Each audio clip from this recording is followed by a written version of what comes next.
Good morning प्यारे बच्चों, मैं हूं आपके एजुकेटर पूर्णिमा और हम करेंगे वर्कशीट नंबर 38। सामाजिक विज्ञान आपका सब्जेक्ट है और क्लास आपकी 10th है। डेट है 1 अक्टूबर। तो स्टूडेंट्स, राष्ट्रीय अर्थव्यवस्था की जीवन रेखाएं। पिछली वर्कशीट में हमने रोड को और रेल परिवहन को कंपेयर किया था। भारत में रेल परिवहन वस्तुओं तथा यात्रियों के परिवहन का प्रमुख साधन है रेल। ठीक है, क्योंकि जो बहुत दूर तक की यात्राएं होती हैं वो मोस्ट ऑफ द लोग जो है रेल से पसंद करते हैं जाना। और रेल जो है थोड़ा सस्ता भी पड़ता है अगर देखा जाए तो। जब जनरल डब्बे में बैठ के जाया जाता है तो काफी सस्ती टिकट होती है। आप कह सकते हैं कि रेल एक गरीब का परिवहन का साधन है। रेल परिवहन अनेक कार्यों में सहायक है, जैसे व्यापार, भ्रमण, तीर्थ यात्राएं व लंबी दूरी तक सामान का परिवहन आदि। एक प्रमुख परिवहन के साधन के अतिरिक्त पिछले 150 वर्षों से भी अधिक समय से भारत रेल एक महत्वपूर्ण समन्वयक के रूप में जानी जाती है।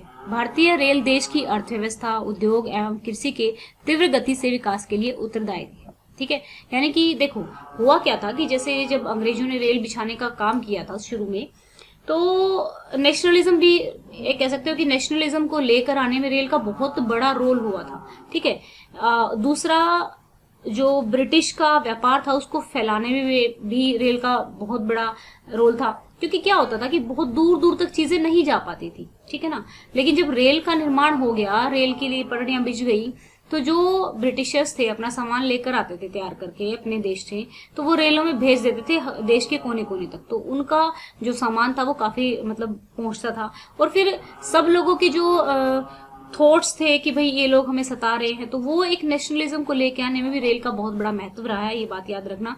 जब हम नेशनलिज्म इन इंडिया पढ़ेंगे तो उसमें हम देखेंगे कि किस तरीके से रेल जो है एक तरह से बहुत महत्वपूर्ण साधन रही है और आज भी बहुत ही ज्यादा महत्वपूर्ण साधन है। अगर आप मुझसे पूछेंगे तो देखिए कि अगर मुझे दिल्ली से सोनीपत जाना हो तो रेल में शायद 10 या 15 रुपए लगते हैं। 15 रुपए लगते हैं दिल्ली, न्यू दिल्ली तक, और सब्जी मंडी तक 10 रुपए। लेकिन अगर वहीं पर मुझे बस में जाना हो तो मेरे 40 या 45 रुपए लगते हैं। तो यहाँ पर ही आप देख सकते हैं कि 3 गुना बस का ज्यादा किराया है। तो मोस्ट ऑफ द लोग ट्रेन ही प्रेफर करते हैं।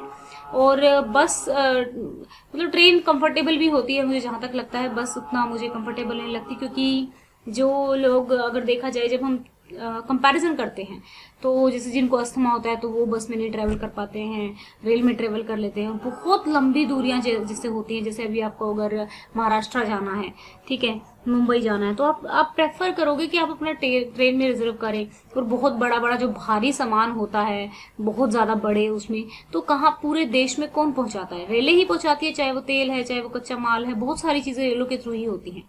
तो देखिए हमारे यहाँ पर 3 प्रकार की जो उनकी पटरियों की विड्थ है वो उस तरीके से हमारी गेज मीटर में जो रेलें हैं, बड़ी लाइन है। ठीक है, इनकी जो लंबाई है 1.6, लंबाई चौड़ाई 1.67 है। मीटर लाइन की 1 है और छोटी लाइन की 0.672 एंड 0.610 मीटर में है। ठीक है, रूट है यानी कि इतनी लाइनें हमारे पास 63,491 है। वहन मार्ग इतने हैं और कुल मार्ग इतने हैं। ठीक है, तो ये डाटा आप याद कर लेना। मतलब याद तो क्या करोगे, अगर क्वेश्चन में आ जाता है तो लिखने के लिए ये बड़े वाली याद रख लेना। ठीक है, ये एटलीस्ट बड़े वाली तो आपको याद होनी चाहिए। तो चलिए अब इसके क्वेश्चन करते हैं कि भारतीय रेल किस प्रकार देश में समन्वयक की भूमिका निभाती है। ठीक है, पहले ये लिखना है। रेल यात्रा से जुड़े अपने किसी अनुभव के बारे में लिखें। अगर अभी तक आपने रेल में यात्रा नहीं की है तो परिवार के किसी सदस्य के रेल यात्रा के बारे में अनुभव, मतलब अगर आप छोटे हैं तो आपने अभी तक हो सकता है रेल यात्रा ना की हो, आप रेल में ना गए हों, तो आप अपने पापा से या फिर जिसने भी आपके परिवार में रेल यात्रा की हो उनके अनुभव को लिख सकते हैं, कोई भी अनुभव। ठीक है, रेल किस प्रकार उद्योग और कृषि क्षेत्र में विकास को बढ़ावा देती है। भाई उद्योग और कृषि क्षेत्र में डेफिनेटली जो चीजें होती है, फर्टिलाइजर्स होता है, एक क्षेत्र से दूसरे क्षेत्र में ले जाने में हेल्प करती है। ठीक है, एक बार समझ लें फिर उसके बाद करेंगे इनको। भारतीय रेल से संबंधित कुछ नई घटनाओं का जिक्र कीजिए। बुलेट ट्रेन, रेलवे का निजीकरण कह रहे हैं। रेलवे का निजीकरण का क्या मतलब है कि प्राइवेटाइजेशन की बात कर रहे हैं। जहां तक मैं यहाँ पे कह रही हूँ कि ऐसा भी होता था, जैसे होता है ना शुरू शुरू में जब हम कॉलेज डेज में होते हैं तो कुछ कुछ थोड़ा सा हो जाता है। तो हम क्या करते थे, कई बार जो टिकट का सिस्टम होता था ना, बहुत से लोग ऐसे बिना टिकट के ट्रेवल कर जाते थे। और जो टीटी होता था, जो चेकर होता था, वो कभी कभी आता था।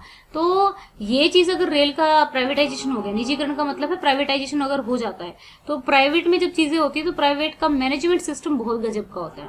ठीक है, मैनेजमेंट सिस्टम बहुत गजब का होता है, तो वो मैनेज करेंगे तो ये जो लोग फ्री में ट्रेवल करते हैं वो लोग ट्रेवल नहीं कर पाएंगे, है ना। तो ये भी एक प्रॉब्लम वाली बात है। बुलेट ट्रेन चली है कि भाई हमारा जो बहुत फास्ट से हम ट्रैवल कर सकें।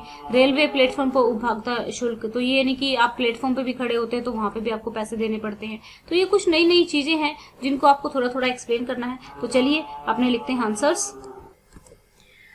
भारतीय रेल किस प्रकार देश में समन्वयक की भूमिका निभाती है, तो ये आपको आंसर बताना है। भारतीय रेल देश की समन्वय में महत्वपूर्ण भूमिका निभाई है, ठीक है। भारतीय रेल देश के एक हिस्से को दूसरे हिस्से से आपस में जोड़ता है, देश को एक सूत्र में पिरोने का काम करता है, देश की सांस्कृतिक एकता को बढ़ावा देता है, देश राष्ट्रीय अखंडता को भी बढ़ावा देता है। तो बच्चों देखो, ये चीज मैंने आपको समझा दी किस तरीके से नेशनलिज्म में भी रेलवे ने बहुत बड़ा रोल प्ले किया था। रेल यात्रा से जुड़े अपने किसी अनुभव के बारे में लिखिए। अगर आपने, ठीक है, आपने आएगा, अपने लिखा हुआ है, अभी तक रेल यात्रा नहीं की है तो परिवार के किसी सदस्य के रेल यात्रा के बारे में उनके अनुभव को लिखिए। तो देखिए, जब मैं क्वेश्चन पढ़ती हूँ ना तो क्या होता है कि कई बार जब हम टाइपिंग करते हैं तो कुछ चीजें हिंदी में नहीं आ पाती है, तो इसलिए क्वेश्चन मैं जरूर पढ़ती हूँ और उसमें जो मिस्टेक होती है मैं कोशिश करती हूँ फाइंड आउट करने की। तो एक बार एज इट इज, जब साथ के साथ एक बार क्वेश्चन को सुन लिया करो कि जो करेक्शन किया जाता है, गलतियों के साथ मत भेजा करो उसको। मैंने कई बार रेल में यात्रा की है, रेल की यात्रा करना मुझे बहुत अच्छा लगता है। रेल की खिड़कियों से प्रकृति से सुंदर सुंदर नज़ारे दिखाई देते हैं जो मुझे बहुत अच्छे लगते हैं। अलग अलग शहरों राज्यों के लोग एक साथ बैठकर यात्रा करते हैं, एक दूसरे से अपने शहर और राज्य की बातें सुनना बहुत अच्छा लगता है, ठीक है। तो काफी अच्छा अनुभव लिखा है ये, ठीक है ना। आप अपना कोई अनुभव लिख सकते हैं, कोई ऐसी घटना लिख सकते हैं, कुछ और लिख सकते हैं जो भी, या फिर आपके पेरेंट्स के से पूछ के आप लिख सकते हैं। तो चलिए, रेल किस प्रकार उद्योग और कृषि क्षेत्र को बढ़ावा देती है। भारतीय रेल यात्रियों और वस्तुओं के परिवहन का एक मुख्य साधन है। कम लागत में कच्चे माल को उद्योगों तक पहुंचाती है, उद्योगों में उत्पादित माल को बाजारों में पहुंचाती है। कृषि के लिए रसायन, उर्वरक, कीटनाशक आदि का ज्यादातर परिवहन रेल द्वारा ही किया जाता है। कृषि उत्पाद को देशों के विभिन्न हिस्सों में पहुंचाने में सहायक है, ठीक है। इस तरीके से आप लिखेंगे, ठीक है।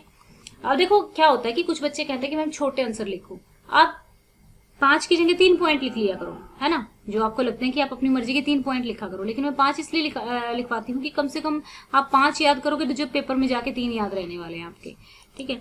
भारतीय रेल से संबंधित कुछ नई घटनाओं का जिक्र कीजिए। बुलेट ट्रेन, रेलवे का निजीकरण, रेलवे प्लेटफॉर्म मैंने समझा तो दिया ही है, एक बार इसको देख लेते हैं। वर्तमान में भारतीय रेलवे में विभिन्न नए परिवर्तन किए जा रहे हैं। रेलवे लाइन का विद्युतीकरण और रेलवे स्टेशन का सौंदर्यीकरण किया जा रहा है। आप लोगों ने देखा होगा जो प्लेटफॉर्म्स है वहां पर डिफरेंट डिफरेंट काइंड की सीनरीज होती हैं, बड़े प्यारे प्यारे स्लोगन्स लिखे होते हैं। देश की पहली high speed bullet train Ahmedabad से मुंबई के बीच चलाई गई है, ठीक है। और लखनऊ से दिल्ली के बीच देश की पहली निजी ट्रेन, ठीक है, चलाई गई है। भारतीय रेलवे और भी निजी ट्रेनों को चलाने की योजना पर काम कर रहा है। कुछ रेलवे स्टेशन को भी सौंदर्यीकरण के लिए निजी कंपनियों को सौंप दिया गया है। निजीकरण के साथ साथ रेलवे प्लेटफॉर्म पर उपभोक्ता शुल्क में भी बढ़ोतरी हो जाएगी, क्योंकि भाई अब जो गवर्नमेंट खर्च कर रही है तो उसको पैसे तो चाहिए ना, अब उसको लगाने के लिए। अब ऐसा तो नहीं ना कि गवर्नमेंट भी कौन है, गवर्नमेंट तो बस नाम है ना, गवर्नमेंट में है तो इंसान ही। अब नेता जो लोग हैं वो अपने घर से तो पैसे लगाएंगे नहीं, लगाएंगे तो वो जनता का ही टैक्स लगाएंगे, तो जनता से ही पैसे वो वसूलेंगे और उन्हीं पे लगाया जाएगा। तो इस तरीके से टिकट भी बढ़ेगा और फिर बहुत सारी चीजें होंगी। तो इस तरीके से आपको लिंक करके पढ़ना है। तो स्टूडेंट्स, आपने पिछली वीडियो को 1000 लाइक तक पहुंचा दिया था, तो हमने 1000 लाइक्स का टारगेट हमने पूरा कर लिया था। तो आज मैं वीडियो का सेट कर रही हूँ 1100, ओके। अगर आपको हमारी वीडियोस अच्छी लगती है और जो बच्चे नए हैं चैनल पर, जो नए जुड़ रहे हैं रोज के, तो वो हमारी वीडियोस को आगे शेयर कर सकते हैं, लाइक कर सकते हैं। बहुत सारे बच्चे ऐसे हैं कि मैम हमने अपने फ्रेंड को भेज दिया या फिर मैंने अपनी फैमिली मेंबर्स को भेजा, वो भी आपकी वीडियोस देख रहे हैं। तो बहुत ही एक पॉजिटिव एनर्जी, एक पॉजिटिव वाइब्स क्रिएट होती हैं जब आप लोग इस तरीके के मैसेजेस करते हो। एक मनोबल बढ़ता है मेरा और भी ज्यादा अच्छे इफेक्टिव तरीके से कराने का। तो आप लोगों की 10th है, तो मुझे ये बताइए कि सपोर्ट मटेरियल सबके पास आ गया है कि नहीं आ गया, क्योंकि हम सपोर्ट मटेरियल शुरू करने जा रहे हैं 1-2 दिन में, सो दैट कि आपके एग्जाम अच्छे से जा सके 10th क्लास के लिए। सपोर्ट मटेरियल मेरे पास सारा पहुंच चुका है। तो आज के मैसेज में क्या कमेंट करके बताएंगे कि सपोर्ट मटेरियल पहुंचा है कि नहीं पहुंचा है, सो दैट कि मैं आप लोगों को अच्छे से सपोर्ट मटेरियल स्टार्ट करा सकूं, और लाइव में करेंगे सपोर्ट मटेरियल को जब भी करेंगे, सो दैट कि हमारा अच्छे से प्रिपरेशन हो सके, आप लोग सवाल जवाब कर सकूं मैं आप लोगों से। Thank you, have a nice day, may God bless you.